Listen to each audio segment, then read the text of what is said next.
اعوذ باللہ من الشیطان الرجیم بسم اللہ الرحمن الرحیم السلام علیکم ورحمۃ اللہ وبرکاتہ۔ Welcome to new video. روایت ہے کہ ایک نہایت دور دراز کے گاؤں میں ایک غریب جلاحہ رہتا تھا۔ قسمت سے اس کی شادی ہو گئی۔ بیوی نے چولہا چوکا سنبھالا تو اسے گھی شکر لگا کر روٹی پکا کر دی۔ جلاحے نے جی بھر کر کھائی اور اپنے ہاتھ اپنے بازو سے پونچھ لیے اور کمر سیدھی کرنے کو 2 گھڑی لیٹ گیا۔ نامور صحافی عدنان خان کاکڑ اپنے ایک کالم میں لکھتے ہیں، گرمیوں کا موسم تھا، مکھیوں نے بازو پر یلغار کر دی۔ جلاحے نے جلا کر بازو پر ایک ہاتھ جو مارا تو بہت سی مکھیاں وہیں ڈھیر ہو گئیں۔ گنی تو 30 نکلیں۔ جلاحے نے سر اونچا کیا اور اپنی نئی نویلی دلہن پر رعب جماتے ہوئے کہا، دیکھی میری بہادری، ایک ہی وار میں 30 کے 30 دشمن ڈھیر کر دیے۔ آئندہ سے مجھے 30 مار خان کہہ کر بلانا۔ بیوی نے جواب دیا کہ میں تو کہہ دوں مگر سارا گاؤں تمہاری 7 نسلوں سے واقف ہے، وہ تمہیں کیوں 30 خان مانے گا؟ فیصلہ ہوا کہ گاؤں چھوڑ کر کسی دور دراز کے علاقے میں جایا جائے جہاں کوئی جلاحے کو جانتا نہ ہو اور وہاں 30 مار خان بن کر رہا جائے۔ کالے کوسوں دور کے ایک شہر میں پہنچ کر 30 مار خان نے ملازمت کی تلاش شروع کی۔ پتہ چلا کہ راجہ کی فوج میں بھرتی ہو رہی ہے۔ 30 مار خان ادھر پہنچے۔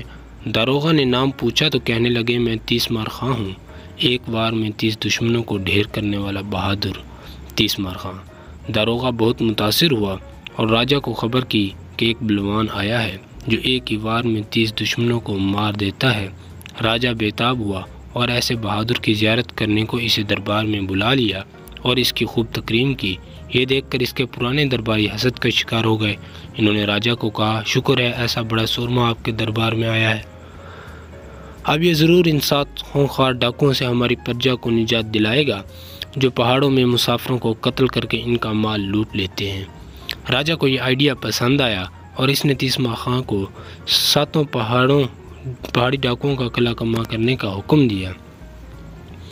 30 مار خان پریشانی کے عالم میں گھر واپس پہنچا اور بیوی کو کہا کہ چلو بھاگ چلتے ہیں اس سے پہلے کہ میں جان سے جاؤں۔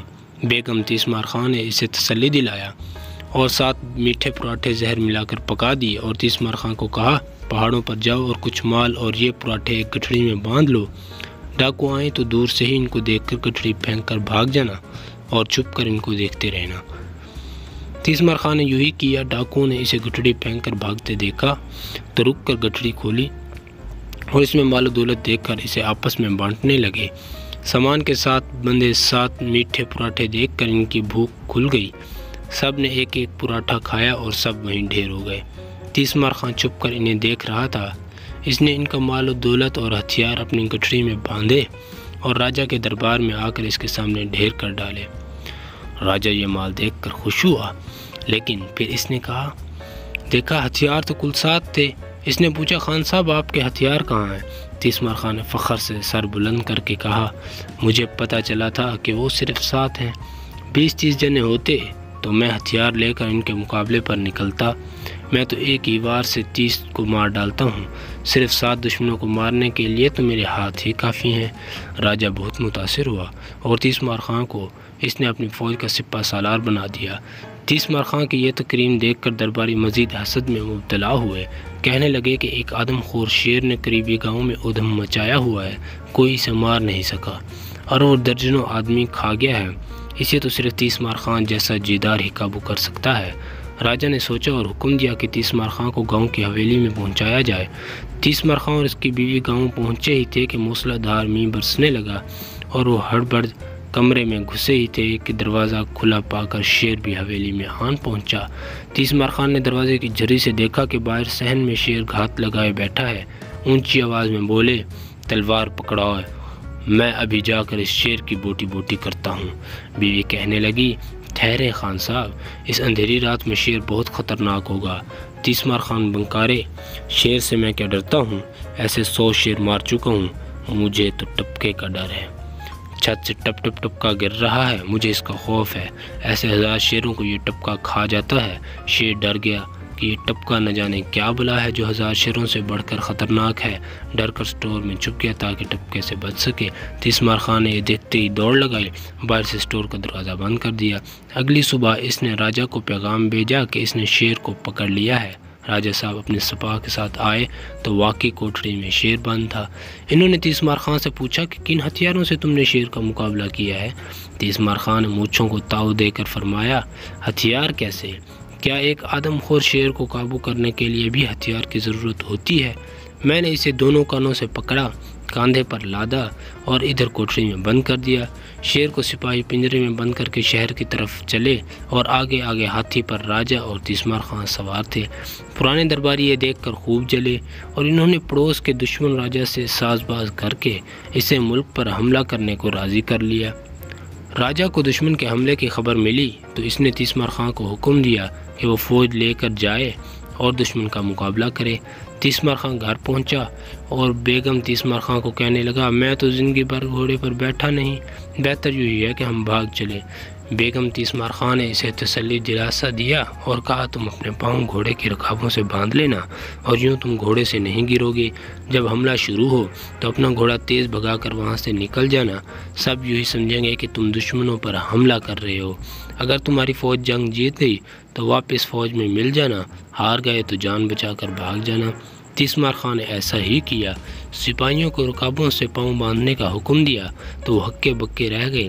تیسمار خان نے ان کی حیرت دیکھ کر کہا، دشمن کو دیکھتے ہی میں تیش میں دیوانہ ہو جاتا ہوں اور گھوڑا میری رفتار کا ساتھ نہیں دے پاتا، اس لیے گھوڑے کے ساتھ پاؤں باندھنا ضروری ہے۔ سپاہی نے پیر باندھ کر یہ سوچا، اب خان صاحب خود سے گھوڑے کو ایڑ تو لگا نہیں سکتے، اور گھوڑے کی پشت پر ایک کمچی پوری قوت سے جما دی تاکہ وہ تیسمار خان صاحب کی رفتار کا ساتھ دے سکے۔ گھوڑا تیر کی طرح صفوں سے نکلا اور دشمن کی طرف دوڑا۔ خود کو تنے تنہا دشمن کی طرف جاتے دیکھ کر تیسمار خان کے ہاتھ پاؤں پھول گئے۔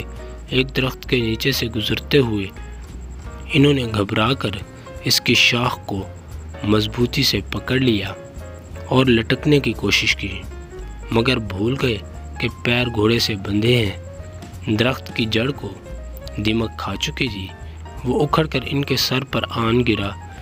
گھوڑا درخت سمیت ان کو لے کر دشمن کی صفوں کی طرف برق رفتاری سے بڑھا۔ دشمنوں نے دھول کا ایک بادل انتہائی تیز رفتاری سے اپنی طرف بڑھتے دیکھا، اور جب دھول چھٹی تو یہ دیکھ کر خوفزدہ ہو گئے کہ ایک درخت تیر کی مانند ان کی طرف بڑھا چلا آ رہا ہے۔ وہ خوف سے کانپنے لگے کہ کوئی جادوگر ان پر حملہ کر رہا ہے، اور اس کے جادو سے درخت اپنی جڑوں سے اکھڑ کر ان پر حملہ آور ہو گئے ہیں۔ انہوں نے حواس باختہ ہو کر ہتھیار پھینکے اور میدان جنگ سے فرار ہو گئے۔ تیسمار خان دشمن کو تنے تنہا شکست فاش دے کر واپس پلٹے تو راجہ نے قلعے سے باہر نکل کر ان کا خود استقبال کیا اور ان کو انعام میں نوبت اور ہاتھی عطا کیے۔ ایسا جدار شخص بھلا کس نے دیکھا تھا جو تنے تنہا ایک لشکر کو شکست دینے پر قادر تھا، اور درباری بھی اب تیسمار خان کی بہادری ماننے پر مجبور ہو گئے۔ راجہ نے تیسمار خان کے رتبے میں مزید اضافہ کیا اور اسے وزیر اعظم بنا دیا۔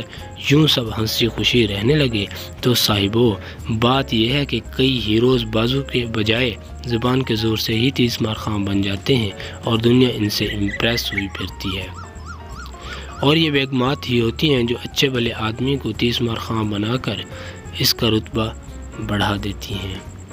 اگر ویڈیو اچھی لگے تو چینل کو سبسکرائب کریں، ویڈیو کو لائک شیئر کریں۔ تھینکس فار واچنگ، شکریہ، اللہ حافظ، ملتے ہیں ایک نیو ویڈیو۔